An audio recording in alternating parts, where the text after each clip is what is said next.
سلام، پریسا باجلان هستم. میخوایم با هم بریم به هند و ببینیم برای گرفتن این عکس از چه ابزارهایی استفاده کردم و چطور عکاسی کردم و در آخر چطور ادیتش کردم. این ویدیو 4 بخش داره. تو بخش اول با هم میخوایم بریم ببینیم که لوکیشن این عکس رو چطور پیدا کردم.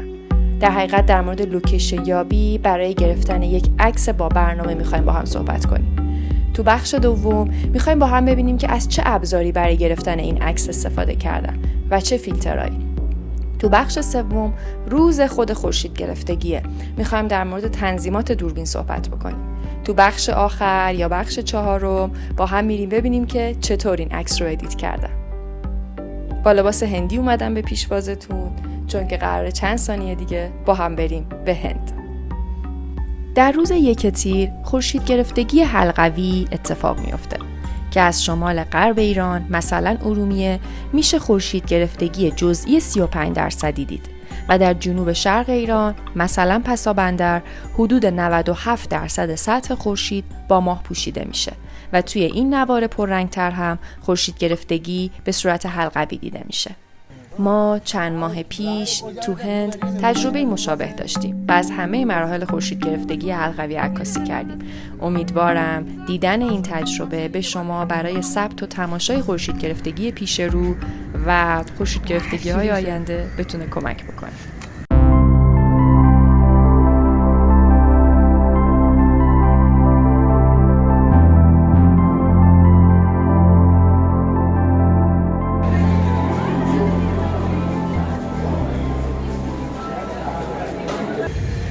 کانوریم 2 روز دیگه خورشید میگیره. امروز صبح از کوچی را افتادیم، الان رسیدیم. امروز فقط میخوایم استراحت کنیم، داغونیم، ولی فردا دوباره لوکیشن میگردیم که انشالله پس فردا خورشید گرفته رو اینجا ببینیم. باتری هم نداریم، برسیم پیاده میریم. روز قبل از خورشید گرفتگی رفتیم سراغ لوکیشن هایی که از قبل روی نقشه بهشون فکر کرده بودیم. رفتیم ببینیم در عمل کدومشون مناسب تره. 3 جا رو با دقت بررسی کردیم و در هر نقطه با اپلیکیشن ها و نرم افزارها جای دقیق خورشید موقع گرفت توی اون منطقه رو پیدا کردیم. یکی از جاهایی که خیلی دوستش داشتیم یک فانوس دریایی لب اقیانوس بود که از قبل توی گوگل ارت دیده بودیمش، ولی اونجا تازه ساعت 9 صبح باز می شد و 9 به بعد اجازه ورود می دادن. خورشید گرفتگی هم حدود 8 شروع شد. ما هم فرصت این که بریم صحبت کنیم ببینیم چی میشه رو نداشتیم. یه قلعه قدیمی رو هم از قبل نشون کردیم که وقتی رفتیم توی قلعه فهمیدیم که برای عکاسی حرفه‌ای تو قلعه باید مجوز کتبی داشته باشی و برای مجوز هم بابت هر 1 ساعت باید 15,000 روپیه میدادیم که خب برای ما شدنی نبود. در آخر قرارمون این شد که خورشید گرفتگی رو توی این بندر پر از قایق‌ها و پر از ماهیگیرها تماشا و عکاسی بکنیم.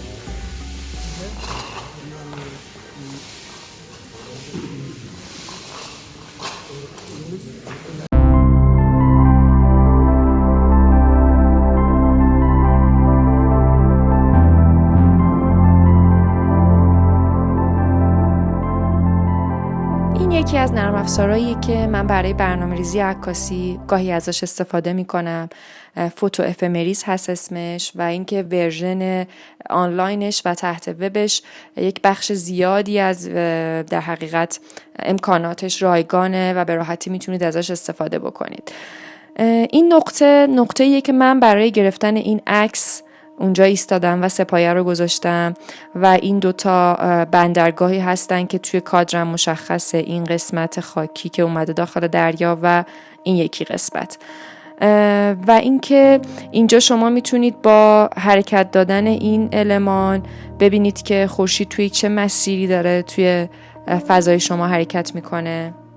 اینجا سمت و ارتفاع ماه و خورشید نوشته شده و شما میتونید ببینید که خورشید از موقعی که گرفت شروع میشه که تقریبا ساعت 8 بود از چه سمت و ارتفاعی تا موقعی که گرفت تموم میشه که تقریبا ساعت 11 بود تا چه سمت و ارتفاعی تغییر موقعیت و مکان میده که توی کادر بندی خیلی کمکتون میکنه که یه وقتی یک بخشی از گرفت رو از دست ندین و خورشید اون جایی از کادر که شما میخواین در حقیقت قرار بگیره و حرکت بکنه میکنه.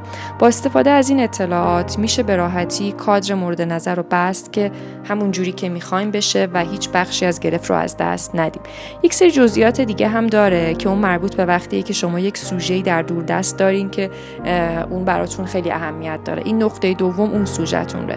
اون رو میذارید روی اون سوژه و اینجا اختلاف ارتفاع و فاصله و سمت با اون سوژه رو بهتون میده که برای گرفتن این عکس ما با این نقطه کاری نداشتیم. نرم افزارهای زیادی هست برای برنامه‌ریزی عکاسی، چه در روز چه در شب، که من امیدوارم بتونم سر فرصت در مورد اون اپلیکیشن‌ها و نرم افزارهایی که خودم استفاده می‌کنم و تجربه شخصی خودم براتون ویدیو بسازم. خب این پس شد مکانیابی اون عکسی که مشاهده کردید. یعنی من با لپتاپم رفتم کنار قایق وایسادم و دونه دونه قایق‌هایی که تو اون ساحل بود رو بررسی کردم تا ببینم جهتش، زاویه‌اش، کدومش مناسبه و من میتونم توی کادر قرارش بدم و یه همچین عکسی رو بگیرم. تا شب پیدا کردن لوکیشن طول کشید. 25 دسامبر، سال نو نزدیکه و همه دارن براش آماده میشه. دارم میرم که وسایلی که برای فردا لازمه رو یک دور دیگه چک کنم و جمعشون بکنم. بیاین که موقع جمع کردنشون با هم ببینیم من با چه ابزاری از خورشید گرفتگی عکاسی کردم.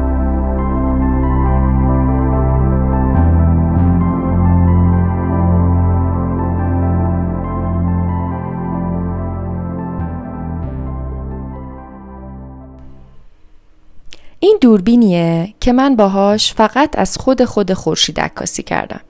یعنی یه همچین عکسایی. مراحل گرفت رو با یه سری فاصله زمانهای مشخص دونه بدونه عکاسی کردم و به من یه همچین نتیجه ای داد. یا اینکه پشت سر هم چیدمشون و ازشون همین تایم لپسی رو درست کردم که لابلای فیلم هم دیدین. اینم دکلانشور یا ریموت کنترلمه که وصل میشه به کنار دوربین و میشه بهش برنامه داد که هر چند ثانیه یه بار برای ما عکس بگیره و چند بار این رو تکرارش بکنه. یه مموری خالی تو دوربین، یه باتری پر تو دوربین و یه باتری پر اضافی. این فیلتر مایلاره که من قبل از سفر دقیقاً اندازه هودم بریدم و قابش گرفتم. محض اطمینان 2 تا هم درست کردم. پس به این صورت قرارش میدم روی هود لنزم، کاملا هم چفت میشه، هیچی هم نور از اطرافش نمیاد. قبلا تستش کردم، یعنی قبل از سفر این رو گذاشتم و از قرص کامل خورشید عکاسی کردم تا ببینم که چه نتیجه‌ای به من میده. و حالا دوربین رو روی سه‌پایه میتونم بذارمش برای اینکه عکاسی کنم.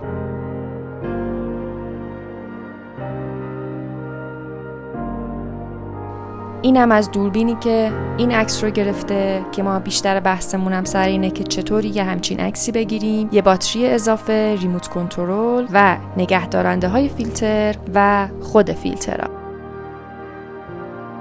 خب بریم ببینیم ماجرا از چه قراره. یه لنز 1635 که لنز وایدیه که من سالهاست دارم همه عکسامو با همی میگیرم و یک دوربین کنان 6D. دوباره اینم داخلش یک باتری پر و یک مموری خالی آماده. خب هود رو هم باز کنم. عکس قبلی و دوربین قبلی روش فیلتر مایلار بود، ولی این دوربین قرار روش فیلتر اندی قرار بگیره. این فیلتر اندی 1000 که 10 استاپ کاهش نور داره.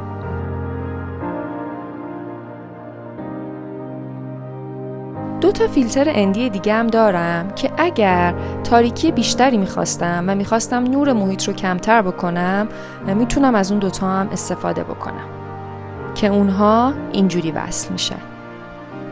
با توجه به تنظیماتی که میخوام، با توجه به دیافراگمی که انتخاب میکنم، ایزوم و سرعت شاترم، من با این 3 تا اندی تصمیم میگیرم که چقدر محیطم رو تاریک‌تر بکنم. در حقیقت چقدر نور ورودی از محیط به سنسورم رو کاهش بدم که بتونم قرص خورشید رو کاملا واضح داشته باشمش و نه اوور بشه نه آندر بشه. البته همه اینا رو من قبل سفر تو خونه تست کردم.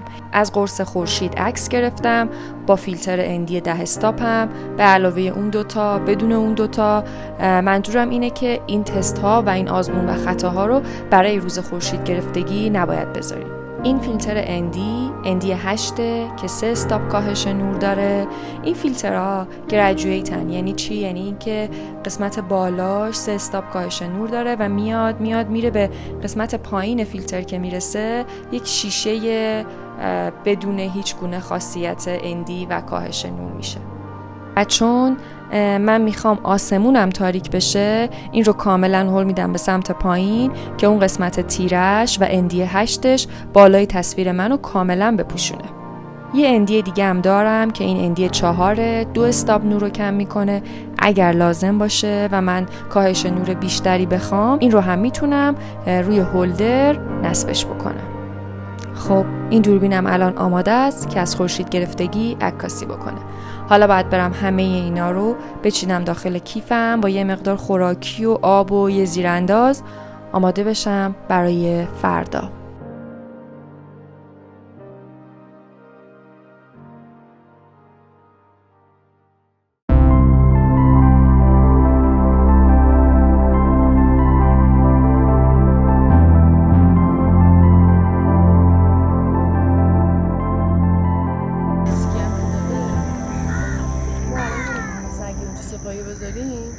کسی میاد سراغ این قایقا یا نه؟ اولین پرتو خورشید روز 26 دسامبر.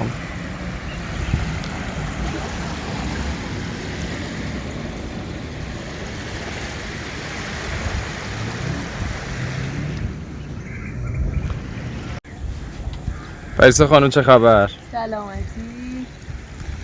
گرفت جزئی شروع شده. به نظرم میاد همه چی داره خوب پیش میره. بیایم بریم ببینیم این دوربین با چه تنظیماتی و چه عکسایی داره میگیره. این دوربین که لنز 16-35 من روشه، روی فاصله کانونی 20 داره از این منظره عکاسی میکنه و من زمان رو یک جوری تنظیم کردم که 2 دقیقه یه بار یک عکس بگیره، به طوری که یکی از این 2 دقیقه ها دقیقاً بیفته وسط گرفته حلقوی وقتی که در اوج خودشه. یعنی از اوج گرفته حلقوی، از زمان دقیق اون 2 دقیقه اومدم عقب تا برسم به قبل از شروع گرفت و اولین بار دکلانشور رو اونجا فشار دادم. خب ببینیم که اون دوربین چه عکسایی گرفته. قبل از اینکه خورشید گرفتگی شروع بشه، با نوردهی چندین ثانیه که کاملا محیط مشخص بشه، من یک سری عکس از منظره گرفتم که عکس زمینه رو برای من درست میکرد، یعنی این عکس.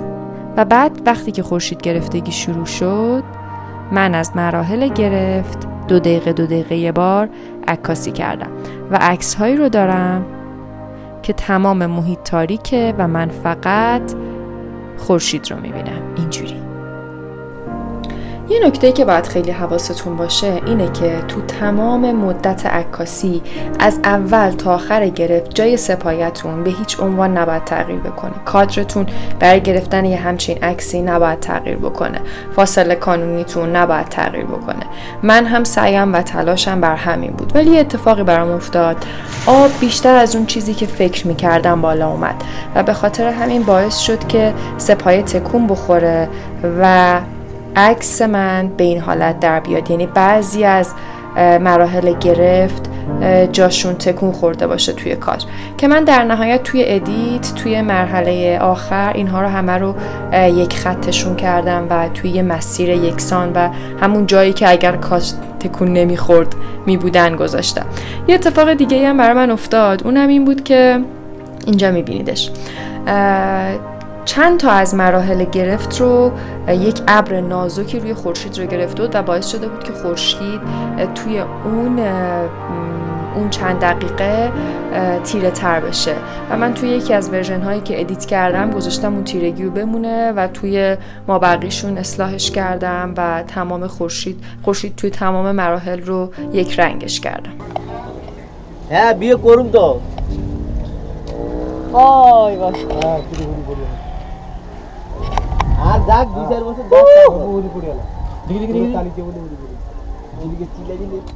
بیاییم با هم بریم یه مقدار در مورد تنظیمات دوربین صحبت بکنیم. عکس زمینه با ایزو 100 13 ثانیه نوردهی و f2.8 گرفته شده. چرا 13 ثانیه نوردهی؟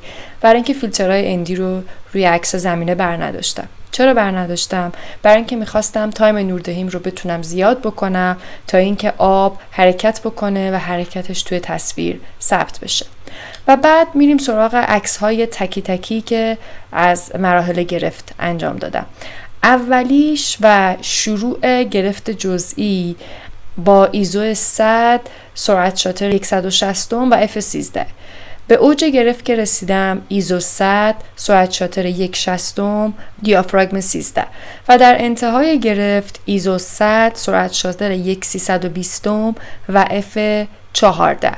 حالا چرا این اتفاق افتاده؟ خب به خاطر اینکه اولا وقتی که توی افق بود خورشید خب نورش کمتر بود و اومد رسید به اوج گرفت، نورش کمتر شد و بعد گرفت باز شد و خورشیدم ارتفاع گرفت و غبارها هم رفتن و نور خورشید بیشتر شد و من مجبور بودم که سرعت شاتر رو سریعترش بکنم که خورشید اوور نشه.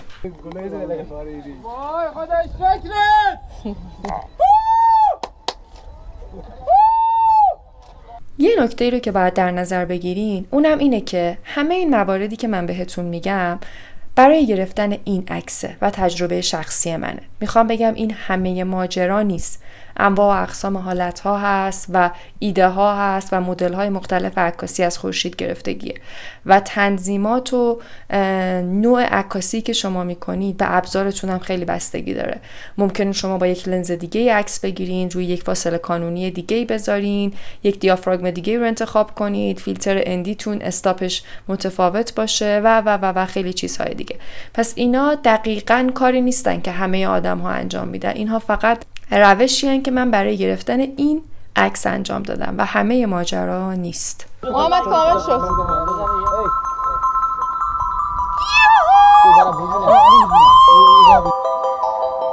وای حلقه آتش فایرینگ وای خدا شکرت.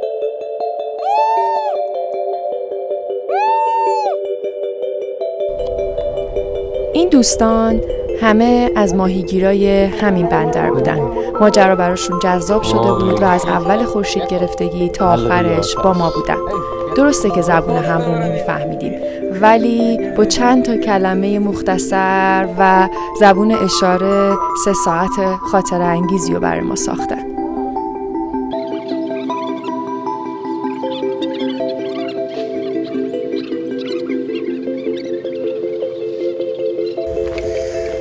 دست به سر صورتم نمیزنم، همینجوری قرمز و عرق کرده و چون واقعیت این لحظه و الان همینه.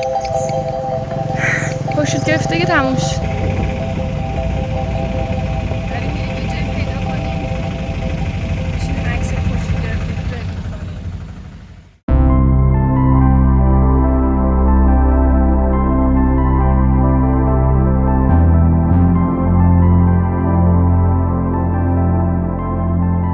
اون روز بعد از اینکه عکاسی از خورشید گرفتگی تموم شد برگشتیم هاستل شب قبلمون.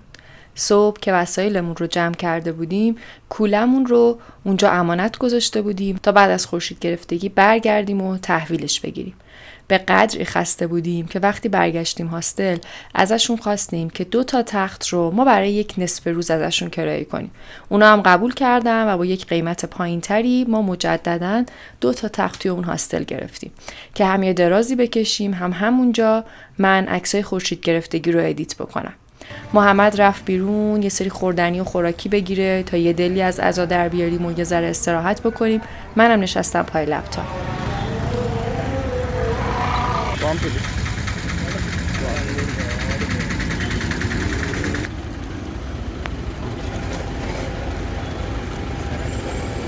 این بادوم زمینی داغ همینیه که اینجاست. بادوم زمینی رو توی ماسه بو میدن. حالا بیاین با هم بریم ببینیم که من چطوری اون عکس رو ادیتش کردم.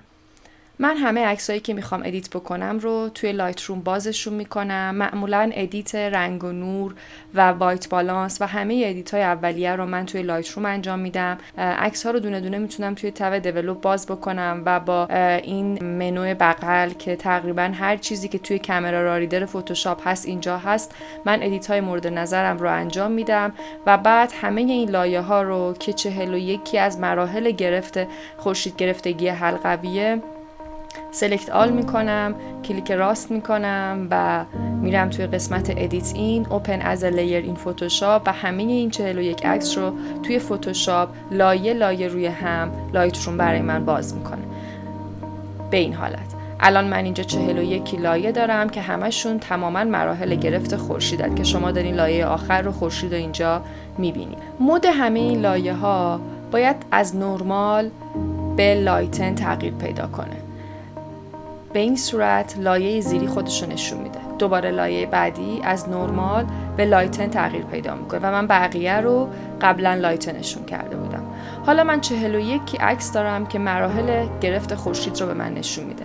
باید لایه زمینه رو بهش اضافه کنم. با لایه زمینه هم همین کارو میکنم. میرم توی لایت روم، لایه زمینه رو توی تب دیولپ ادیتی که میخوام روش میزنم و بعد از اینکه ادیت تموم شد این لایه رو ادیت این فتوشاپ میکنم. توی فتوشاپ هم برای من باز میشه و بعد اون رو به لایه های قبلیم اضافه میکنم که من اینجا دارمش از قبل. فقط این رو برای شما الان روشنش میکنم که ببینید وقتی که لایه زمینه هم اضافه شد عکس به این حالت تبدیل میشه. لایه زمینه ولی دیگه باید روی حالت نرمال باشه مودش. اینجا شما یه عالمه لایه دیگه هم میبینید به خاطر اینکه من چندین بار زمینه رو با رنگ و نور و وایت بالانس های مختلف ادیت کردم و به این لایه ها اضافه کردم تا اینکه به اون چیزی که میخوام برسم. یه لایه دیگه هم اینجا هست که شما خورشید دم طلوع رو هم توش میبینید. برای اینکه من از خورشید دم طلوع هم توی همون حالت عکاسی کردم و یک بار هم توی لایه هام این رو هم به عکس ها اضافه کردم. خب این شد خلاصه ماجرای ادیت این عکس خورشید گرفتگی من توی هند. دوباره میگم این تنها راه نیست، یک عالمه مسیر و راه برای ادیت عکس ها و عکاسی وجود داره. این مسیری بود که من برای این عکس طی کردم. فکر کنم این راحت نشد. اون روز بعد از خورشید گرفتگی این عکس برای من به این شیکی و ترتمیزی ادیت نشد. 40 خورده لایه عکس بود. فتوشاپ هنگ می‌کرد، سیو نمی‌گرفت، لایت روم خروجی نمیداد، گرمم بود، گشنم بود، تشنم بود، خوابم میومد، وقت نداشتیم، بلیت اتوبوس داشتیم، باید بهش میرسیدیم، امشب باید میرفتیم یک شهر دیگه. خلاصه یه عالمه عکس بود، بعد از بین سلکت می‌کردم، انتخاب می‌کردم، میدیدم، زماناشون رو بعد با دقت بررسی می‌کردم و لپتاپ به دست، کوله به دوش. من همینجوری تا خود ایستگاه اتوبوس هم مشغول ادیت بودم، ولی بالاخره قبل از اینکه سوار اتوبوس بشیم ادیتش تموم شد. بعد اتوبوس که گیرمون نیومد، یه اتوبوس معمولی داریم سوار میشیم به سمت میسور میخوایم بریم. الان ساعت 8:09 ما 5 دقیقه به 9 اتوبوسمون راه میفته. خسته نباشید فارس خان. سلامت سرویس شدیم ولی راضی هم تش خوشحالم. درست.